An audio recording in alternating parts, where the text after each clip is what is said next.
beginning. Welcome to the Grief Dreams podcast. My name is Sean Ram alongside Dr. Joshua Black, and a little bit different episode today. We get a chance to speak with someone we've had on before, a very bright, beautiful individual, very upbeat, and let's just get right into it. So her name is Shelby Forsythia, and she is an intuitive grief guide and host of the podcast Coming Back, Conversations on Life and Loss. She was on episode 52 where she talked about her dreams of her mom. So definitely go check out episode 52 when you get a chance, and you can get a full in-depth interview of Shelby, which we definitely enjoyed. Shelby, welcome to the podcast. Thank you so much. I'm excited to be back with you guys today. Yeah, and before I forget, we just wanted to give a shout out to Chicago, Illinois area, which is where Shelby is from. Yes, absolutely. My sister always makes the joke that North Carolina is where I was born and raised, but then Chicago for me is home. I call it home all the time. She's like, no, get it right. Make sure that you tell people you're from the South. But I feel Chicago is truly home. Yeah, we'll give a shout out to the South as well, North and even South Carolina. We have love for as well. There you go. So for the what we love about these guest updates is we get to talk about other dreams you've had since, and maybe some that we didn't get a chance to when you were first on the podcast. And I learned about a new dream just listening to your own podcast about a dream that your partner had at the time that you own, that basically had a message for you. And I was like, oh man, I wish you would have said that that dream on our podcast. So, for this, could you go back to and maybe give him a little background on what happened and why that dream was influential in your grief journey? Yeah, it was wicked weird. And I think the podcast I was talking about that on was also talking about like the weird, intuitive, otherworldly, almost like the spooky stuff that happens to us in the aftermath of loss, the stuff you can't explain to your friends, or if you do, like their faces get all weird, especially if they haven't experienced death or anything related to like communications for the other side in their lives yet. But my mom died December 26, 2013, and I didn't really know like where she went. I grew up in a Christian home, but I had kind of rejected my beliefs about God in high school and college and wasn't really sure what I believed about where we go when we die. And I was dating a woman at the time who was very, very intuitive. And I knew that in her family, they believed like they had a ghost of a former homeowner in their basement who would just like hang out like a friendly ghost. And she just like believed in things like that. I was like, oh, that's really interesting. But I don't know if I was entirely like on board with her. But less than a week after my mom died, my girlfriend at the time, I don't remember if she said this over a text message or over a call, but she essentially said, I had a dream of your mom and she came to me and she has a message for you. And I was like, I don't know what this means. Because here's me. I wasn't the person having the dream. I was hearing about a dream that somebody else had about my mother. And granted, we talked on my first appearance on Grief Dreams about how my mom died without accepting my sexuality as a woman who dates women. And so the fact that she came through a dream with the girl I was dating at the time was just like, it blew my mind. I don't know if I really believed it initially, but the message like instantly like snap made me believe it. And I said, well, what was the message? What did she come to you and say? She said it was really weird. She showed up and all she said was, thank you for the pizza. And I was like, what on earth does that mean? And then like instantly I had this flooding feeling in my body. And I was like, oh my God, that is the last real meal that we ate as a family before she died. Because she found out that she was going to die on December 18th or 19th. And she didn't really find out she was going to die per se, but she knew that she was not going to elect to have any more surgeries to like slow the spread of her cancer. The Duke Hospital told us that everything would be not a cure at this point, but just a delay of the inevitable. And she's like, I'm not going to keep having surgeries if that's the case, because they're painful and exhausting. And there's a chance I might die in surgery as well. So she's like, if I have a choice, I'm going to die at home. And we called in hospice. And pretty close after that day, we asked her what she wanted for dinner. And she had been on this very healthy, like vegan vegetables, lots of like green things in our house kick to try and help not cure her cancer necessarily, but help to starve off inflammation and things like that with food. And so she had been eating nothing but like really healthy stuff for probably the last year or so of her life. And when she found out that there was no cure anymore, that she was kind of on the road to dying, we just didn't know how long. She's like, "Oh, I really want pizza from that place down the street." There was a place down the road from our house called Mimi's, and we just loved how they did that pizza. And we got a large cheese and a large pepperoni and a bunch of breadsticks. And I remember we all sat around our kitchen table, and that was the last meal that we had, where all four of us were sitting there together, and where she was fully conscious and breathing and talking and laughing and just hanging out with us. And I think that was the last time too that she could have like really truly solid food, because she declined very quickly when she did die. And so the fact that she came through my girlfriend at the time in a dream and said, "Thank you for the pizza," as her one message. I'm like, of all the things you could say to me after you died, you're going to thank me for the pizza.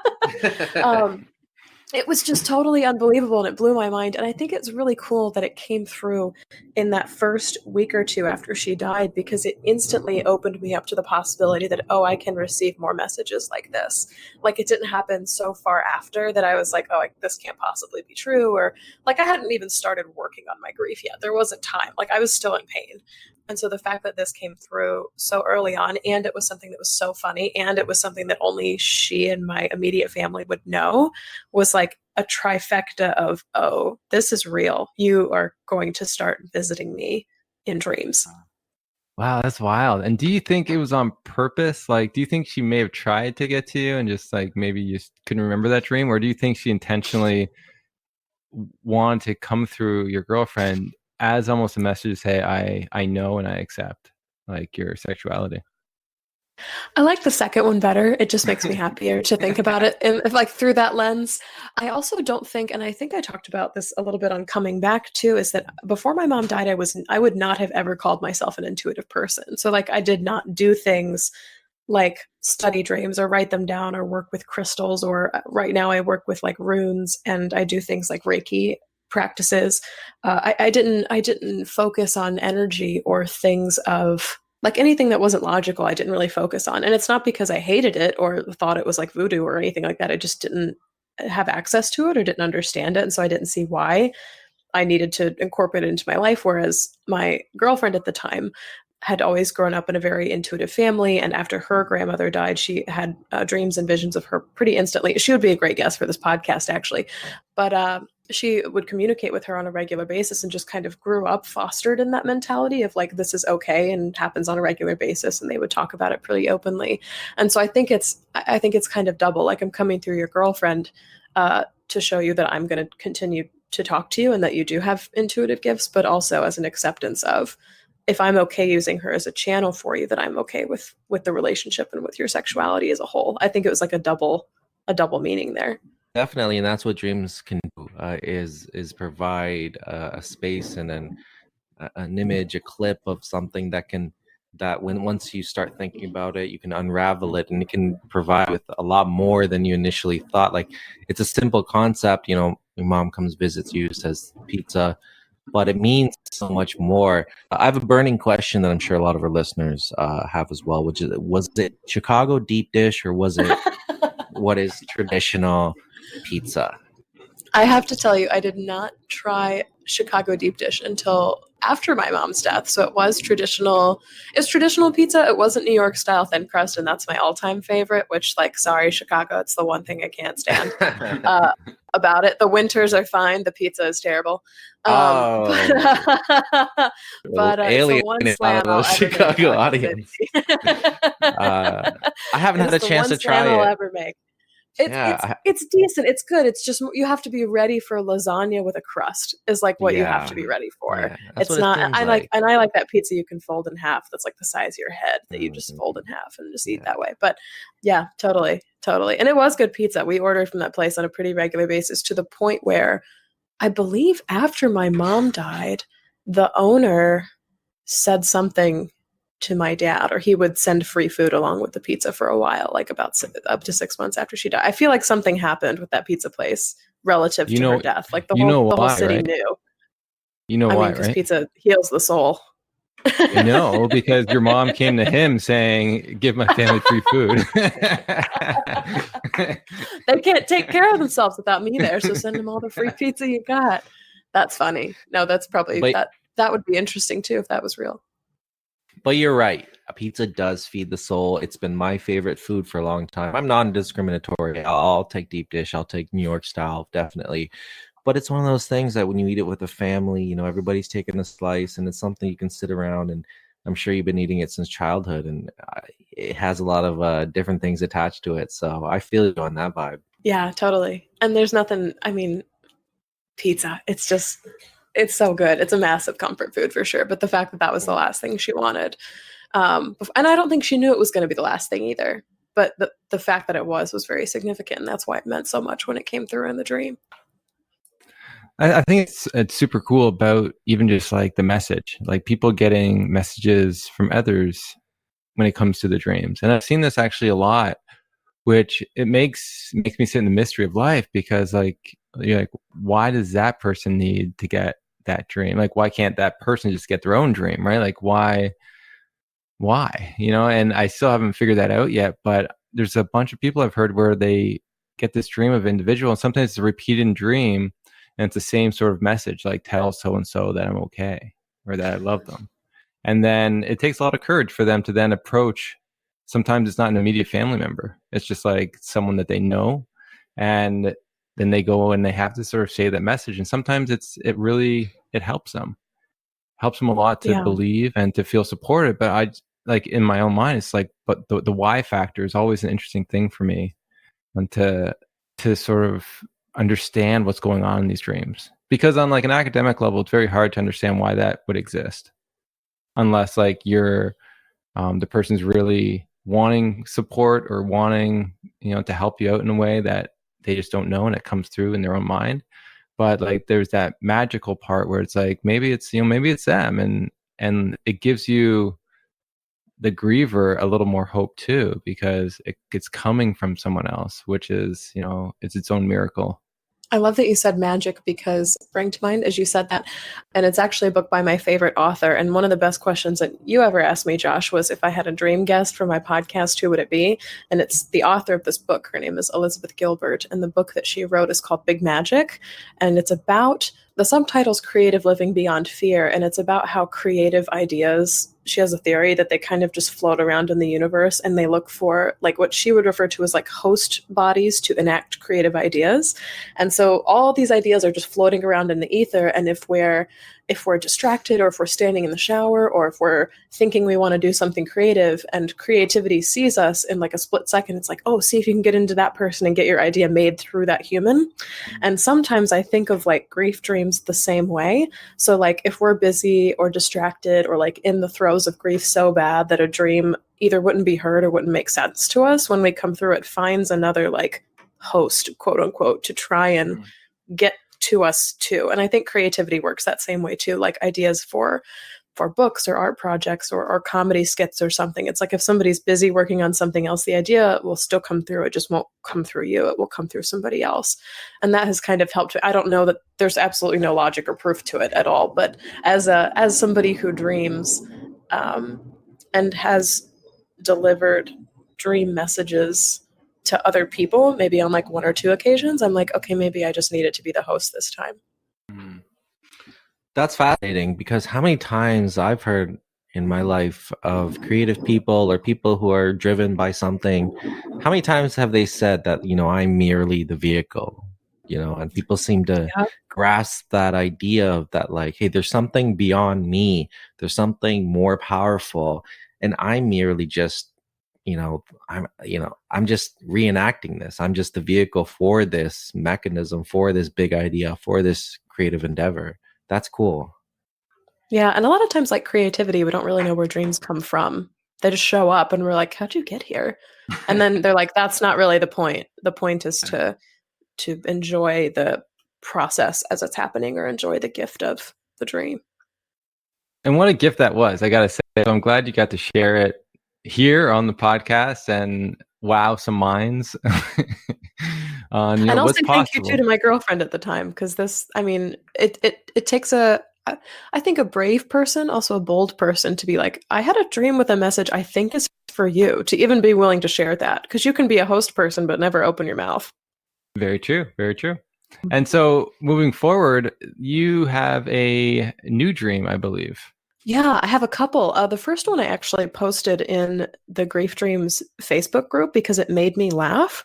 I said the first couple lines, I said I had a horrifying and yet humorous dream of my mom's death last night. And so it was one that both like scared the crap out of me. And then by the time I woke up, I was laughing. And usually that doesn't happen. Usually I'll have dreams that either reenact her death and I feel like she's dying all over again, or I have dreams where she literally will come to visit me and there's nothing but positive emotions flowing through. So I really have one that's both together, but this one was.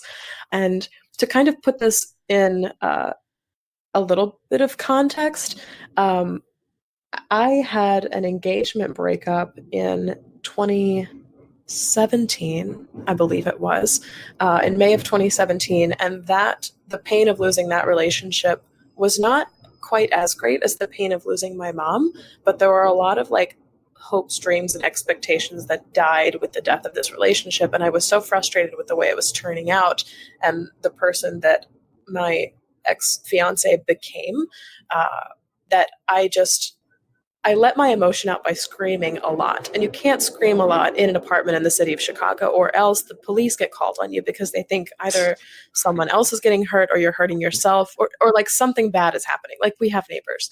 And so there was one point where I was so frustrated. I just like needed to let my grief through my vocal cords. And I screamed so much that I like passed out. And when I came to, my roommate was sitting on the floor next to me, and this cop was like standing in my room because he had gotten a wellness check from one of my neighbors. And he's like, I just need to see that she's alive and okay and hasn't hurt herself or anybody else. Cause I don't know if they thought it was a domestic violence situation. I don't know if they thought that I had a mental breakdown. I don't know what they thought happened, but someone called the police on us. And so, and it turned out to be fine. And he ended up being like this oddly sympathetic police officer who was like, oh, I'm going through a divorce right now myself. And so like, I know that heartbreak really sucks. And he didn't quite say it that way, but he tried to empathize the best a cop can when they're making a wellness check and there's like 3 other cop cars on the way. And I was fine. I was like, I'm fine. I just needed to like scream, like my life sucks right now. And I wasn't saying things that coherently. And I know I wasn't, but it was just one of those things where it's like, sometimes you live in the middle of the city and you can't go out to the woods to yell into nothingness. So you do the best you can with what you have. So that puts this dream in some context. And I'll actually just read what I wrote in the Grief Dreams group. It says, I had a horrifying and yet humorous dream of my mom's death last night. I sat with her as she died, crying and aching as she took her last breaths, watching her eyes move and trying to stay alive for me. And then I put in parentheses, in real life, I was not with her when she died. So this was a very surreal experience to be right next to her as she was dying. In the dream, after her death, a bunch of my friends and I all drove out to a bridge with the intention of quote unquote releasing our griefs. When we got to the bridge railing that was looking over the water, we yelled and howled and hooped and hollered and raged together. I felt my body crack open, and it felt like I was exposed to sharp, icy wind. It felt very painful and very, very exhilarating. The next thing I knew, a bunch of police officers showed up. Apparently, someone was upset by a bunch of wailing women on a bridge. When the police arrived, they looked at me for an explanation, and my friend, this is a friend I have in real life, her name is Susan, she blurted out, "Oh, Shelby, her mom died. She just yells a lot." And so I literally woke up from this dream and I was cackling because I'm like, of course that would be the lens that my friends see me through of, oh, Shelby, she just yells a lot, like so much that the police get called. And it was just hilarious to me to feel both of these things in the same dream. Like I felt like this icy wind of feeling like icicles were going through my chest, of being really cold, and like being next to my mom and watching her eyelids move in her face. Like I had this zoomed in picture of her face. And then we were like huge panoramic view, something like as big as the Hoover Dam, like something really big with a body of water next to it. We were just like gripping onto the railing and almost hurling ourselves over it, like with how strong we were yelling. And then the police show up and everybody's laughing. So it was just a wild, bizarre juxtaposition to have all of this happen within the course of one dream. Wow, that that brings to mind. We just spoke to Kevin Toulis recently, and he talked a lot about the ancient Irish tradition of keening, which is shouting and being open to crying out loud, and how that is a cathartic, almost therapeutic method of grieving. And it seems like, based off what you told us, it's not as much, and, even around where I live, maybe not as conducive for that type of grieving. Because again, people will call the cops on you, or people will start to wonder, and I'm sure that it sits in your mind like that. But you're able to do that in the dream. You're allowed to have that space in that dream, and that's pretty wild. It was really like the one thing I wanted to do as my mom was dying and after she died was yell. And I was like, but there's no place to yell. It seems like, I mean, of course we have all of these invisible rules about what's allowed and not allowed in grief. I'm sorry, my cat he's on my feet. We have all these rules about what we're allowed to do and not allowed to do in grief, and all these timelines, like what a year looks like, what 10 years looks like, blah, blah, blah. But I don't know that a lot of people are talking about the fact that a lot of grief is made to be silent. And when I feel like I Googled at some point in the aftermath of my loss, I was Googling, like, why do I want to yell when I'm sad? And I came up on this article about the Irish tradition of keening at funerals, and people would literally hire women who would yell to attend, like, even if they were not related to the deceased at all, they would hire these women who could wail really, really loud at funerals to convey the pain that everybody in the audience that was attending the ceremony was feeling. And I was like, man, I would love that job. Like, because it's something that just needed to come out of me. Like, I can't even really explain where it came from, but I felt this enormous pressure on my chest. Like, as she was dying, I would lock myself in the cab of my dad's truck that was parked in the garage, because I knew I was safe there. And like, it wasn't like quiet per se, but it was insulated by the cab of the truck. But then there were the walls of the garage, and then there were the walls of our house. So like, our neighbors were fine. But going back to Chicago and being in like a apartment environment, it's not as easy to hit the release valve. And sometimes you can't help it. Sometimes you can put it off, like to go on a retreat, or like be in a place by yourself, or drive out to the woods or something like that. But sometimes you're like, I just gotta yell. And so it was funny that like I experienced all this pain. I needed to yell in the dream, and then the cops showed up just like they did in real life. But this time I was, surrounded by friends, and everyone was laughing. And, it's just a weird, hilarious part of my identity now. Like, oh, Shelby, she just likes to yell a lot.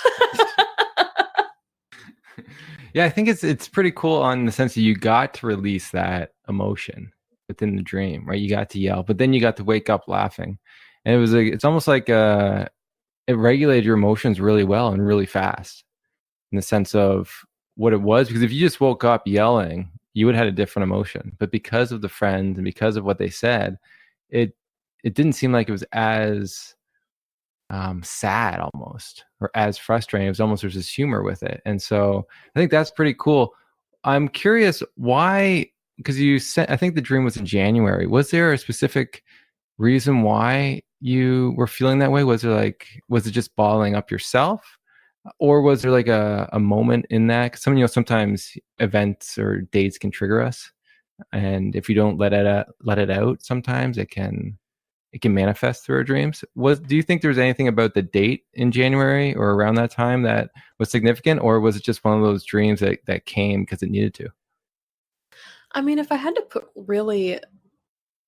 to try to fit it into some kind of number spectrum or anything like that, it would be about a month after my mom died. Like, my body would be remembering what it felt like to be a month out from my mom's death, because she died December 26th, and I had this dream on January 27th, and not in the same year, of course, but I think our bodies oftentimes will revert back to what we experienced and what we felt like during our grief. And so it's been 5 years, but it would have been 5 years to the day that my mom had been gone a month. But it wasn't on my mind. Like, I stopped counting the months probably after the first 2 years or so. And so I didn't really retain that. But I think winter in general is hard. I think when things are gray and the holidays are definitely over, and it just seems to be this endless cold and darkness, I have a lot more grief dreams. Actually, one other one that I can share whenever we have a second happened on January 10th. And so this window of time, I didn't even notice this as a trend. So I appreciate you asking this question. I didn't notice this as a trend, but the time between the day that we found out that she was going to die, which was December 19th, and then about her birthday, which is March 22nd, I probably have more visitations, grief dreams, reenactments, anxiety attacks, things that happen while I'm sleeping. I think where my body is remembering what it was like to process her being physically gone for the very first time. And I never put all those in a pile together before. I don't know if there were many grief dreams to put together in a pile, but now that I have timestamps on all of them, I appreciate you having this Facebook group so I can share the dreams and then have the date that I shared on there, because I never lumped them all into these months before. But yeah, there's about a 4-month window of time between December and March that they seem to roar up a little bigger than normal. That's so interesting. Yeah, because I'm just always curious about timing of things. It's like, why now kind of thing at all the days. And it's interesting as you're talking about, how the body does almost keep track. It's almost like timeless. Our wounds are timeless, and it keeps track even though we consciously are not. And I think that's interesting. I think, there's something beautiful about that in a way, and it allows us to remember even when we forget. Like, I know sometimes around, like, I remember even like around Father's Day, I would get these feelings. I didn't know why. And then I realized, oh, because my father's dead, but like, it's almost, I wasn't consciously understanding that it was Father's Day, but the emotions were erupting inside me, and I just couldn't place it on anything until I realized, oh, this is a trend, like it's Father's Day, right? There's something missing from my life. And it's the same thing with you, in the sense of that those months are very important to the sense of your sadness and your trauma that you went through, in the sense of what your body's still working through and remembering. Yeah, I think you're right. And it doesn't mean that grief dreams don't come other times of the year. It's just that they're more vivid, or they feel more like visitations, I think, around that time. And I won't swear to this forever. There might be a time in my life when it shifts and all of a sudden I've got grief dreams evenly spread across the year, or maybe piled up at another time that starts to trigger, like Mother's Day or something. But I've never leaned on that too hard as a big trigger for my grief. But yeah, I do remember probably the first 3 or 4 months after she died as being some of the worst of my life. So it makes sense that when I sleep, my brain falls back into that, especially because, and I think environment plays a huge piece too, but Chicago is a lot like where I went to college, which is what I went back to after my mom died. It was very snowy, very cold, very windy, just gross. And, after the holidays happen, there's not a lot that our brains need to do. There's not, other holidays that are coming up really quickly, or people don't travel as much. You kind of go back to work in the daily grind, but even work is slower than normal generally between January and March. So there's more room. I mean, kind of going back to those like ideas floating in the ether, waiting for us to be available to them. It's almost like my brain is more receptive to a grief dream or something that can be played out a little further, or maybe more emotionally dense or heavy, when my brain isn't so busy during the day too. If I had to really try and take a stab at some reasoning behind this. Yeah, it's just overall, it's interesting to talk about, because of the trends, because just like the dream itself, because it's a very interesting dream to have. Like, I've had one dream where I was very emotional like that, and I realized my dad was dead, and I was just crying in the dream. And that was actually when I was wrapping up my PhD. But like, that was the only time I've had something like that. And that's what kind of reminds me of what you're going through, in the sense that there's this emotion that's being released that in waking life you weren't really really conscious of it, and it just came out. So I think it's just overall, I think it's really cool dream to have, and I'm glad it made you smile at the end of it. And what was the last dream you've had recently? Yeah, this is actually one that I shared on Instagram in my stories. And I had a lot of people who follow my podcast coming back respond to it, which was really cool, because the first thing I said was, it's amazing to me how quickly and how painfully grief comes roaring back. I had an incredibly vivid dream of my mom last night. She gave me a ring that had the number 1 on top of it. I am her firstborn child. My sister received one that said 2. My sister's her second-born child.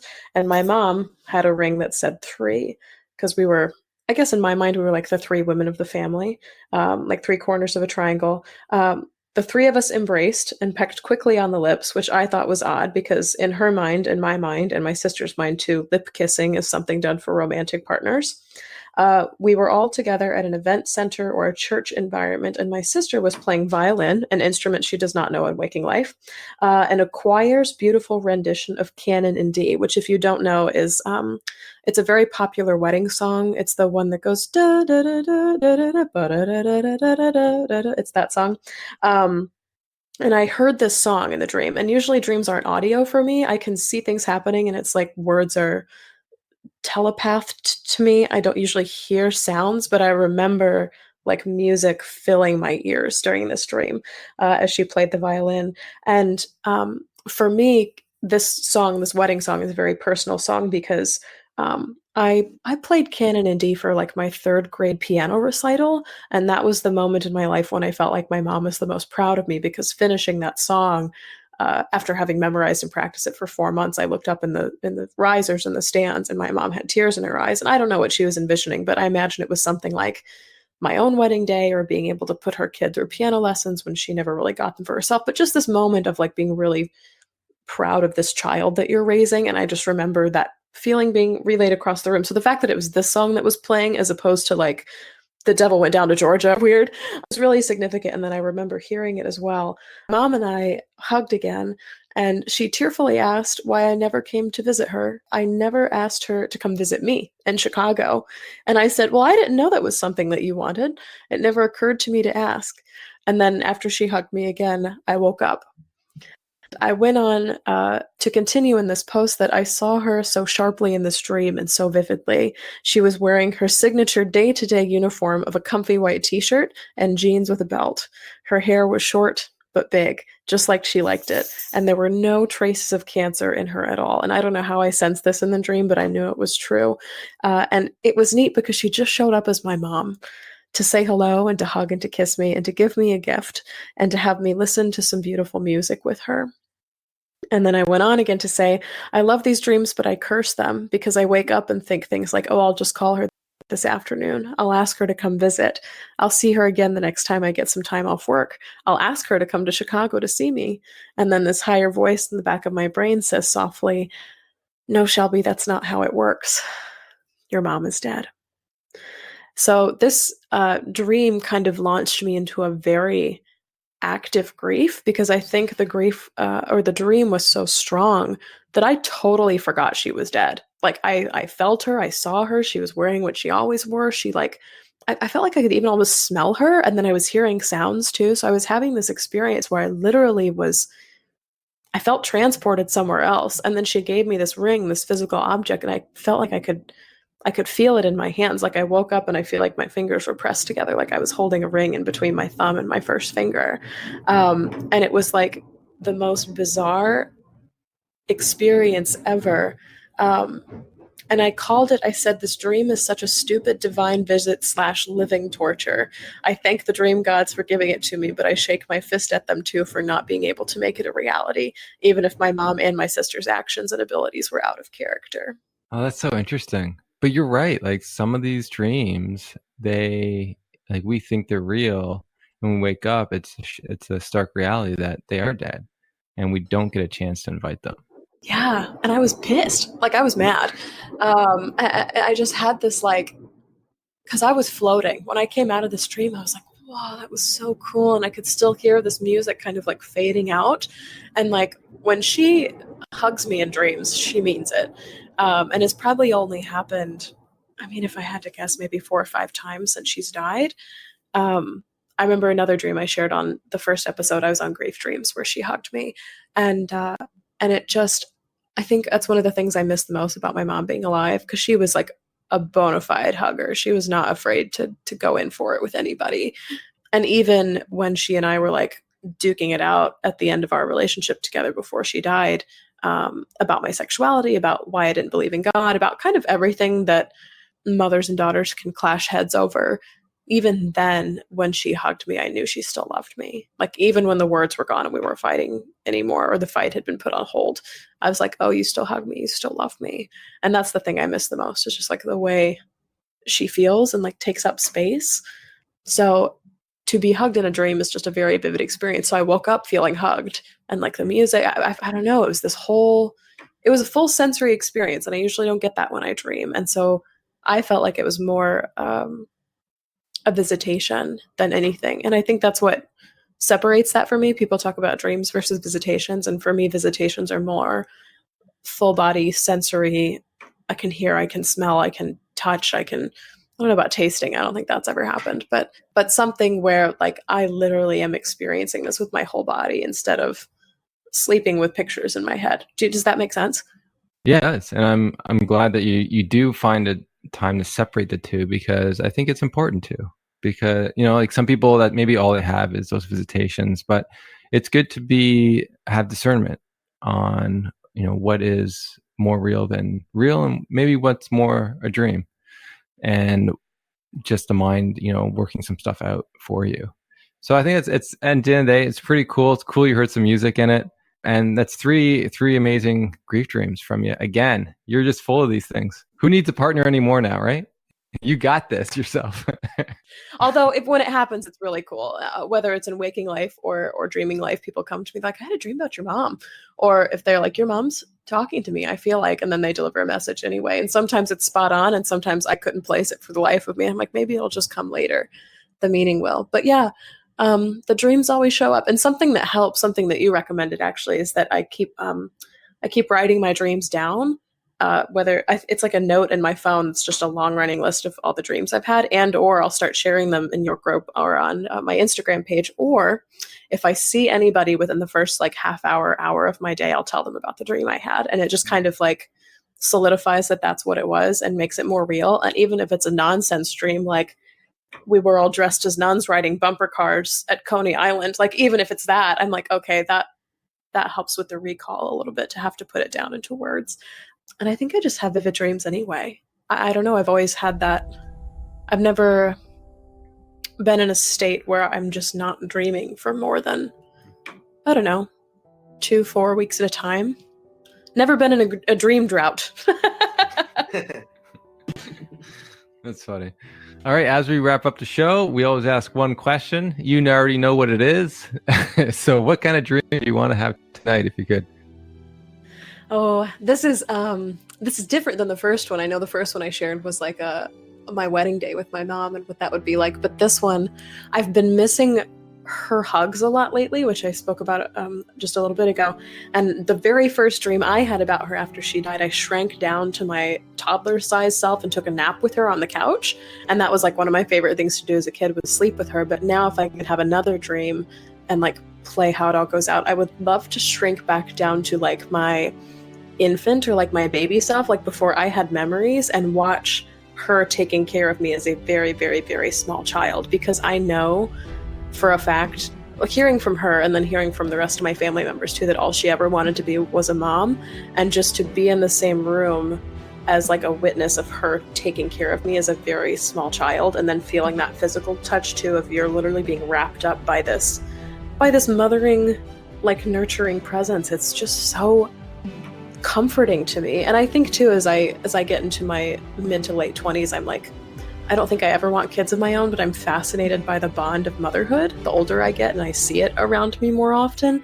And I'm like, oh, what is that really like? What does that feel like? And I would want to feel it as her, and I would want to feel it as me. So like as the giver and the recipient. So I would want to just like take in all of the energy that's coming from that room. And the thing that I'm picturing right now is there's this very old rocking chair that was in, I believe, my mom's grandmother's house or something, but she had it reupholstered, and that was the rocking chair that she rocked both me and my sister in, and my dad did too. And then when she died, it has stayed in our family. It's gone to one of my uncles who either reupholstered it or refinished it or something. And now he has grandchildren, and so the lineage of people who are related to my mother all being rocked in this chair is like very vivid. And I remember like where that chair was in our house, and the tables and stuff and the lamps that were around it. So just like being in that setting and just like being held by her and wondering what it was like to really her baby. That's interesting. It's almost like to relive a memory that you don't have. Yeah, like time travel. Like yeah. I would love to remember what that's like, because unfortunately, a lot of our memories don't really kick in long term until between the ages of like 2 and 5. And so I remember my first memory being at Disneyland when I was 3, and being scared of one of the rides. But I don't remember anything before that. And I think that a lot of what I miss from her is a lot of that connection that was formed before I could even remember or speak or ask for anything, just being there and being taken care of. And I think a lot of that too connects to that higher desire and grief of just knowing that everything's going to be okay and that I am ultimately taken care of by myself, by my friends, by my family, by the universe. But just like, sometimes you just like need that presence in your life telling you that everything's okay and you don't have to worry, because in grief you do so much. It's exhausting. So to just sit back and be able to receive that energy would be really cool. And then just to get inside her mind of like what it's like to finally be a mom, especially being her firstborn. I have a little bit of pride. I was like, I was the one that made you a mom. So there. So I imagine there was just a ton of love there that I received but never got to remember feeling, and I would love to remember what that felt like. That's a beautiful image, and I think those hugs were a small part of what went on when you were a baby, when you were a child. When you're at that age, security and feeling comfortable is so vital, and mothers understand that. And so that's why I think like napping or hugging with your mom and coming back to her after, because they shelter you from like that outside world and protect you when you want to be protected. And that's what makes a healthy baby. And I think like you could just hear that love coming through in what you're describing now is that you miss her. You miss that love and you miss that being comforted and having that in the back of your head. And it just reminds me even of my life of where like when you're doing your thing and whether you're in college or university or you're expanding, you're traveling and moving far away from them. I think, that's the age to do that. And you sometimes forget that like, your parents are still they still have you in their mind as a baby, sometimes as a kid. And so maybe that was that yearning for your mom to come see you in Chicago, but you didn't really recognize it maybe at that time. I've done it to my parents a ton of times where I don't recognize, that bond and that love, and I don't give them what they need. But at the end of the day, they are your parents and they forgive. And I'm sure forgiveness was in that dream as well. Yeah. Yeah. And it was just it was funny to me how the word that's coming to me is innocent, like how innocent it all was. She's like, "Why'd you never ask me to come visit you?" I was like, "I didn't even know you wanted me to." So, and it wasn't, I wasn't defensive or insulted or anything like that. I was like, "Oh, that just idea never occurred to me." And I think it was her reminding me too. She's like, no matter where you move, you can still ask me to come with you. And that was pretty cool because I moved to Chicago about 7 or 8 months after she died. She died in December and I moved in July.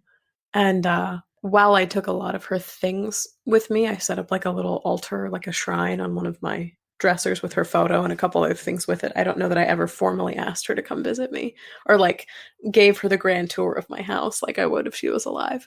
So that's something that I literally woke up and I was like, you're invited. And so whatever sign she wants to give me now that she's here, whether waking or dreaming, I'm totally open to. I like that. And sometimes that's all it takes is just, setting the intention for an open invitation. And you've done that. You're honoring your mom in that capacity.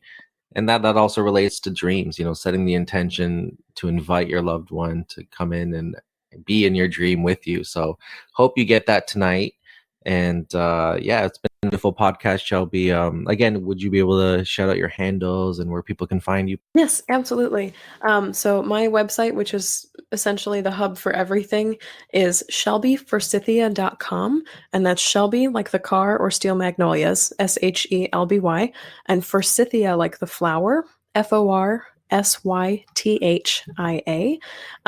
And the episode, if you'd like to listen to the Pizza Dream in more depth, is episode 73 called "There Just Ain't Words to Explain This." And my guest that came on actually had something called a shared death experience, which I would put between like a dream of visitation and a spiritual awakening. You just have to hear it to believe it, but it's pretty incredible. And then, of course, I interviewed Joshua on the show too, and I believe he was one of my early episodes, probably episode 20 or less. Let's see if I can pull that up really quick right here while we're talking.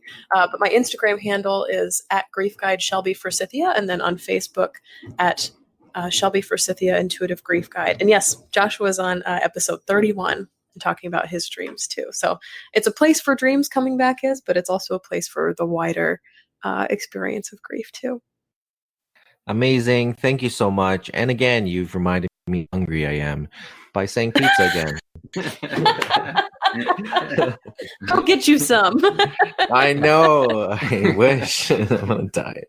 All right. So you can check out our platform at griefdreams.ca for more information on the topic. We did have a donation button and there are perks to those who donate. If you have Facebook, you can join the Grief Dreams group and you can share your dreams or hear more dreams of others like Shelby on that page. We are on Twitter and Instagram at Grief Dreams. And as always, we like to end our podcast with love and gratitude from us to you.